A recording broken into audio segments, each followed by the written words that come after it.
नमस्कार।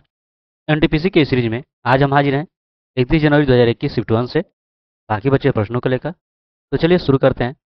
पहला क्वेश्चन है, इनमें से कौन भारतीय संसद का हिस्सा नहीं है? तो देखिए, भारतीय संसद का हिस्सा जो है आपके राष्ट्रपति हो जाते हैं, ठीक है। और फिर सदन, और सदन में आप जानते हो एक लोकसभा हो जाता है और दूसरा राज्यसभा, ठीक है। तो इसमें कौन नहीं होगा? तो विधान परिषद, ठीक है।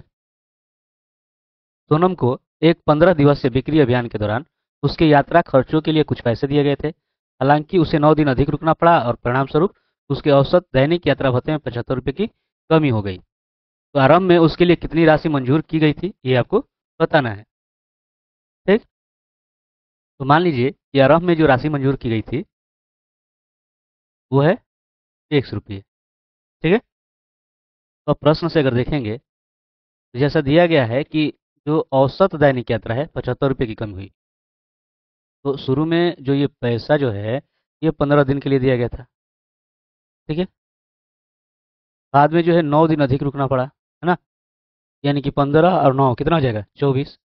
और इनका औसत अंतर कितना हो जा रहा है? 75, ठीक। अब यहाँ लघुत्तम निकाल लीजिए। तो 15 24 का आप लघुत्तम कर लेंगे यहाँ से, 15 गुणे आपका 24 हो जाएगा। अब इसमें कीजिएगा तो 15 15 खत्म, ये आपका 24 एक्स हो जाएगा। और इसमें कीजिएगा तो आपका 15 एक्स बराबर 75, ठीक है। अब इसमें इसको घटा दीजिए, घटाएंगे तो कितना हो जाएगा? तो 14 में 5 घटेगा 9 एक्स, ठीक है। और देखिए ये आपका इधर आ जाएगा 75 गुणे 24, या आपका एक्स बराबर हो जाएगा 75 गुणे 15 गुणे 24 बटा 9, ठीक। तो देखिए ये आपका 3 से 3 3 9, ठीक है। 3 से आपका 25 हो जाएगा, और 3 से 3 8 24। अब देखिए 25 8 आपका कितना हो जाएगा? 200। और 200 का ये 2 जीरो, और 15 दूनी 30, ठीक है। यहाँ पर एक समान आपका आ गया 3000, ठीक है। यानी कि आपका आंसर हो गया तीसरा। चलिए आगे देखते हैं। मीरा ने एक लड़की की तस्वीर को इशारा करते हुए कहा कि वह मेरी माँ की इकलौती पुत्री है। तो देखिए मीरा जो है क्या कर रही है कि मेरी माँ की इकलौती पुत्री, यानी वह खुद हो गई, है ना, और उसकी पुत्री है, ठीक है। मतलब उसकी खुद की बेटी है। तो मीरा का उस लड़की से क्या संबंध है? वो क्या हो गई? उसकी माँ। बैंकिंग क्षेत्र में ईडीडी का पूर्ण रूप क्या है? तो वो आपका हो जाएगा एनहांस्ड ड्यू डिलीजेंस, ठीक है। 100 रुपये की राशि को 10% वार्षिक चक्रवृद्धि ब्याज की दर से 2 वर्षों के लिए निवेश किया गया था। यदि समान अवधि के लिए ब्याज की दर का 20% कर देते हैं तो निवेशक को ब्याज के रूप में कितना रुपये अधिक मिलेंगे, ये आपको बताना है। तो अगर आप ध्यान दीजिए, पहले शर्त के अनुसार अगर देखो, यहाँ पर जो है आपका मिश्रधन जो हो जा रहा है, ठीक है, ये आपका सूत्र हो जाएगा 1+r/100 और घात आपका n, ठीक है। तो पहले शर्त के अनुसार अगर देखिए, यहाँ पर आपका हो जाना है 100, 1+r जो है आपका 10 है बटा 100, समय है 2। अब ये 0 0, ये 10 से 11 हो जाएगा, हाँ, 11/10 का स्क्वायर।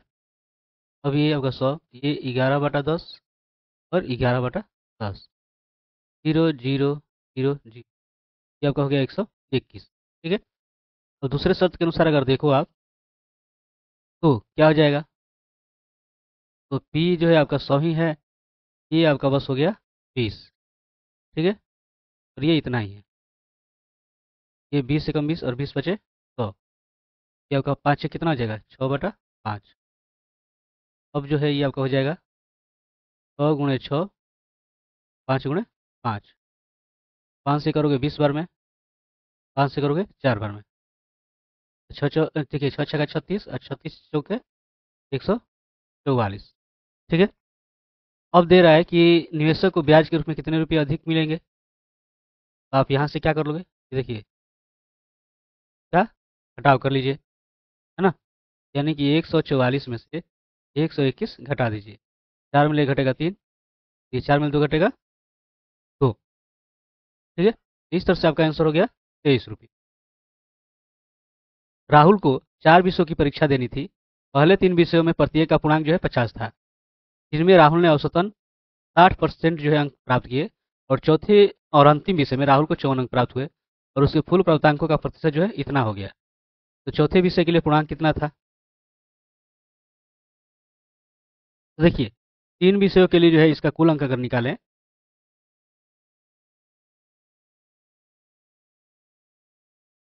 3 विषयों का अगर प्राप्तांक निकाल दें, ठीक है, तो देखिए सब 50-50 अंक का था। ठीक है, यानी कि जो पूर्णांक आपका हो जाएगा इसका, वो आपका हो जाएगा 50 × 3 यानी कि 150। तो 150 का ये कितना परसेंट है? 60%। 60 बटा आपका 100 हो जाना है। 0 0 0 0, तो 15 का क्या हो जाएगा? 90। ठीक है, अब जब ये 90 आपका हो गया 3 विषय के लिए, और चौथे विषय का जो है पूर्णांक तो आपको पता नहीं है, उसके लिए आपको निकालना है। इसे x मान लीजिए। ठीक है, अब प्रश्न से अगर आप ध्यान देंगे, तो जैसा कि दिया गया है कि देखिए ये आपका चौथे विषय का पूर्णांक x है, और आपका जो है टोटल जो है आपका ये देखिए 3 विषयों का कितना है पूर्णांक? 150। ये टोटल आपका इतना पूर्णांक हो गया। ठीक है ना, x प्लस 150 का 64%, का 64%, यानी 64/100। ध्यान रखिएगा, इसे क्वेश्चन में रखिए। बराबर है किसके? ये देखिए प्राप्तांक है, तो पहले 90 इसमें आया हुआ है, और इसमें आपका आया 54। ठीक ना। अब जो है ये आपका x प्लस 150, और ये आप जोड़ लीजिए इसको, कितना हो जाएगा? तो ये आपका हो जाएगा 144, और ये इधर जाएगा तो 100 ऊपर और 64 नीचे। ठीक है, आप इसे हल कर सकते हो, है ना। 4 से आपका ये 16, और 4 से आपका ये 25। ठीक है, 16 नवा 144, 25 नवा कितना हो जाएगा? 225। ये आपका तो इतना ही रहेगा। अब देखिए ये आपका जोड़ 150 है, तो इधर लाएंगे तो क्या हो जाएगा? माइनस। और आप घटा लीजिए, ये आपका 5 हो जाएगा, और 12 में 5 घटेगा 7। तो इस तरह चौथे विषय के लिए जो पूर्णांक आपका कितना हो जा रहा है? 75। आपका आंसर कितना हो जाएगा? पहला। अगला है, उस अक्षर का चयन करें जो नीचे दी गई श्रेणी में प्रश्न चिन्ह के स्थान पर आ सकता है। ठीक है, तो देखिए आर से अगर आप डब्लू जाओ, ठीक, कितने की बढ़ोतरी हो जाएगी? तो ये जानते हो कि ये 18वें नंबर पे होता है, ये 23। ये आपका हो जाएगा +5 की बढ़ोतरी। ठीक है, अब यहाँ से टेस्ट उसी तरह अगर बढ़ते जाइए, 25 1 26 2, है ना। ये डब्लू एक्स वाई, देखिए यहाँ से एक्स वाई जेड 3, और ये 2, ये भी आपका 5 हो जाएगा। यहाँ से आगे बढ़िए, है ना, तो G7 और ये 2, ये भी 5 की बढ़ोतरी। ये 7 और ये 12, तो ये भी 5 की बढ़ोतरी। उसी तरह 5 जाइए, है ना, तो 12 5 17। 17, 17वें नंबर पर कौन सा आता है? वो आता है क्यू। ठीक है, आपका आंसर हो जाएगा चौथा। नीचे सूचीबद्ध 4 शब्दों में से 3 किसी प्रकार से संगत है और एक असंगत है। ठीक है, तो असंगत का चयन करना है। काली मिर्च है, इलायची है, प्याज है और लौंग है। आप जानते हो कि ये काली मिर्च हो गया, इलायची हो गया और लौंग, ये मसाले हैं। ठीक है, लेकिन प्याज जो है ये सब्जी में आता है। ठीक है, यही आपका अलग हो जाएगा। ठीक है, प्याज। अगला है, भारत का राष्ट्रीय जलमार्ग 3 किस राज्य में स्थित है? तो ये स्थित है केरल में। ठीक है, यहाँ पर दिया गया है, यदि ये और ये प्रकृत संख्याएं हैं तो x का अधिकतम मान क्या होगा? तो देखिए यहाँ पर आप क्या कर सकते हो, प्रकृत संख्या है, आपको ये ध्यान देना है जो दोनों में सेम टू सेम है ना। चलो कटेगा तो वही मान आपको आएगी, क्योंकि अगर ये रहा तो प्रकृत संख्या होगा नहीं। आप उस स्थिति में जो है इसका निकाल दीजिए HCF। तो 8 में 288 से आप कर दीजिए भाग, एक बार में, 2 बार में जाएगा, है ना। 16, 8 में 6 घटेगा 2, और 8 में ले घटेगा 7। ठीक, अब ये एक बार में 8 में 2 घटा 6 और 10 में 7 घटा ये 36×72, ठीक है। यहाँ पर आपका 36 आ गया, यहाँ पर आंसर भी क्या होगा 36, ठीक। नीचे ग्राफ दिया गया है जिसमें एबीसी प्रकाशन कंपनी की 4 शाखाओं की 2 क्रमिक वर्षों में हुई पुस्तकों की बिक्री दर्शाई गई है। तो शाखा P2 की दोनों वर्षों की कुल बिक्री का, शाखा P4 की दोनों वर्षों की कुल बिक्री का अनुपात ज्ञात करना है, ठीक है। P2 और P4, देखिए ये P2 है और ये P4, ठीक ना। तो इसमें देखिए, अब देखिए यहाँ पर कुल बिक्री आपको कितनी हो रही है P2 में, ये 5 5 10 और 8 7 15 1 16, ठीक है। अब उसी तरह जो है आप इसमें देखिए, ये आपका 8 9 17 हो जा रहा है ना, इतना। तो इनका ज्ञात करना है अनुपात 160 और 170 का, ठीक है। 0 0 यानी कि आपका 16 अनुपात क्या हो जा रहा है 17। इसमें आपका आंसर क्या हो जाएगा दूसरा, ठीक है। किसी दामाद को यह याद है कि उसकी सास का जन्मदिन 20 अगस्त से पहले है, ठीक है। जबकि उसकी पत्नी को याद है कि उसकी माँ का जन्मदिन निश्चित रूप से 18 अगस्त के बाद, ठीक है, 18 अगस्त के बाद और 22 अगस्त के पहले। तो 18 अगस्त के बाद अगर आप गिनोगे तो 19 आ जाएगा, 20 आ जाएगा और 21 आ जाएगा, ठीक है। और दे रहा है कि उसके दामाद को याद है कि 20 अगस्त से पहले, यानी ये आपका नहीं होगा, बच्चा कौन 19, ठीक है। तो उसकी सास का जन्मदिन क्या हो जाएगा 19 अगस्त, ठीक ना। आगे देखिए, यहाँ पर दिया गया है, नीचे दी गई तालिका का अध्ययन करना है जिसमें कंपनी एसआरटी का वर्ष 1998 से 2002 तक विभिन्न मदों के तहत व्यय दर्शाया गया है, ठीक है।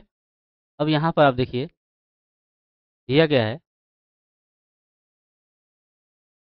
कि दी गई अवधि के दौरान एसआरटी कंपनी का मार्केटिंग पर कुल व्यय, ध्यान रखिए ये मार्केटिंग पर कुल व्यय, ठीक है।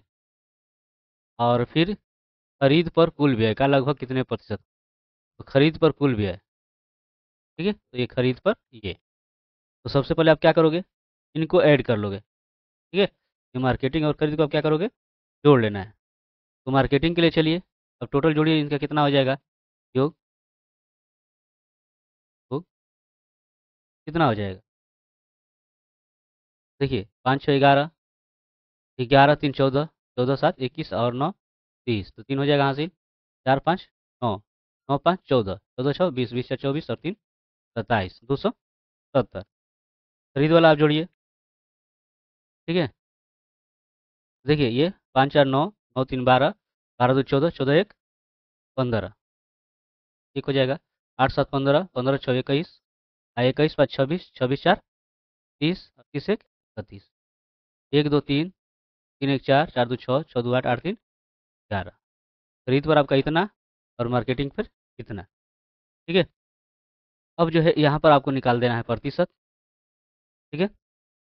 270 घटा आपका ये 1115 गुणे 100। अब देखिए क्या हो जाएगा, यहाँ से कटेगा 5 से, 5 से घटाइए, 5 दूनी आपका 10, एक एक 5 दूनी 10 आपस के 15, ठीक है।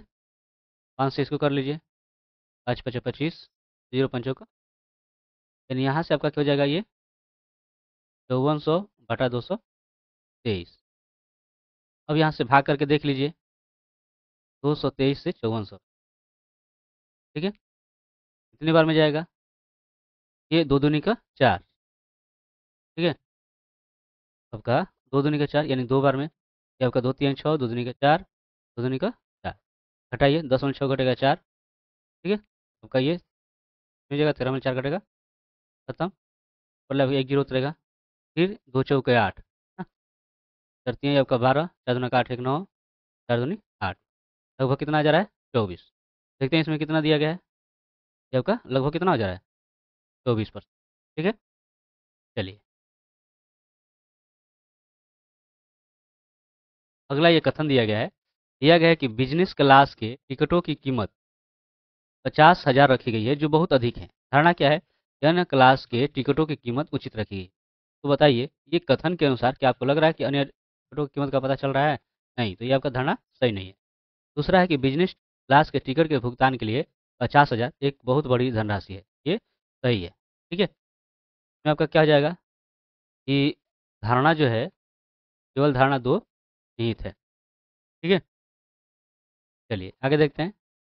यहाँ पर दिया गया है कि शहर पी से क्यू के 2 बस टिकटों तथा शहर पी से आर के 3 बस टिकटों का कीमत जो है 99 रुपये, परंतु शहर पी से क्यू के 3 बस टिकटों और शहर पी से आर के 2 बस टिकटों की कीमत जो है 91 रुपये।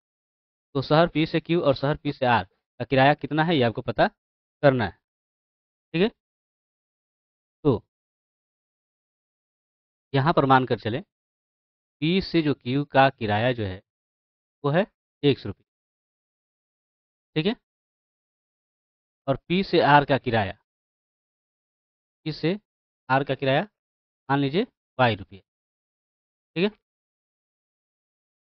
तो यहाँ पर जैसा कि दिया गया है पी से क्यू 2 बस टिकट, 2 बस टिकट का कितना हो जाएगा 2x, और दे रहा है कि शहर पी से आर का 3 बस टिकट यानी कि 3y, और ये टिकटों का टोटल कितना हो जा रहा है 99।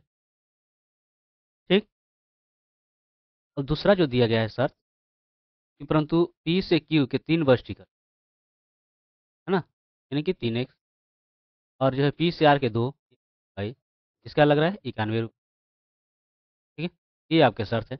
अब इसको आप क्या कीजिए कि एक दूसरे को मिला लीजिए। ठीक है, देखिए ऐसा कर लेते हैं, वाई वाले को ही मिला लीजिए। अब क्या कीजिए, और जो है कर दीजिए 2 से और नीचे कर दीजिए। देखिए 2 दूनी क्या आपका ये हो जाना है 4x, 2 तिहाई 6y, 2 से ही आप कीजिएगा तो 9 18 और 18 एक से कीजिएगा 3 तिहाई 9x, गुना का 6y से कीजिएगा तो 3 एकम 3 9 27।